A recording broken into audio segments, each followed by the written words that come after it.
Menteri Koordinator Bidang Politik, Hukum, dan Keamanan Menko Polhukam Mahfud MD mengatakan penegakan hukum dalam kasus korupsi saat ini sudah baik. Namun, menurutnya, beriringan dengan itu, pelaku korupsi juga semakin banyak. Menurut Mahfud, penegakan hukum yang dilakukan saat ini relatif sudah bagus, seiring dengan masifnya pengungkapan kasus-kasus korupsi besar. Namun, di sisi lain, aktor dan oknum pelaku korupsi juga semakin bertambah dalam berbagai sektor. Menurutnya, penegakan hukum merupakan upaya di bagian hilir dalam rangka pemberantasan korupsi.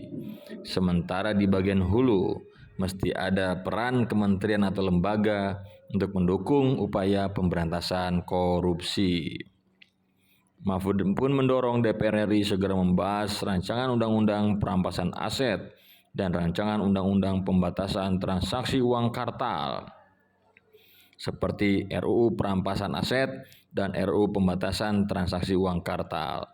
Bakal calon wakil presiden itu mengatakan RUU perampasan aset penting segera dibahas karena peraturan tersebut akan menjadi dasar pemerintah merampas aset hasil tindak pidana korupsi.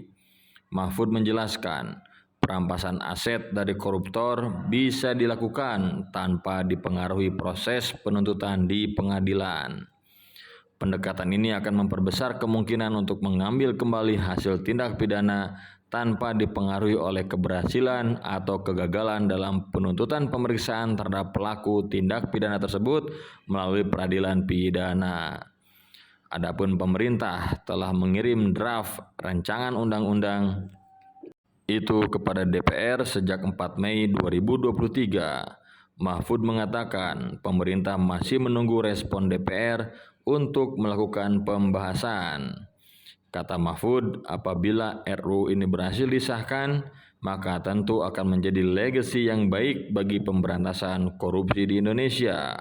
Pemerintah juga mendorong terbentuknya rancangan undang-undang pembatasan transaksi uang kartal agar upaya pemberantasan lebih optimal. Terkait itu, pengaturan mengenai pemberantasan tindak pidana korupsi pun sangat memerlukan pembaharuan yang jitu.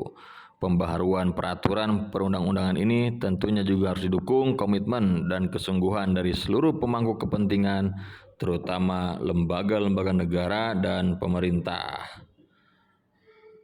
Ia menyebut tingginya kasus korupsi disebabkan oleh perkembangan tindakan korupsi yang semakin kompleks, modus operandi yang beragam, serta lingkup kejahatan yang semakin luas.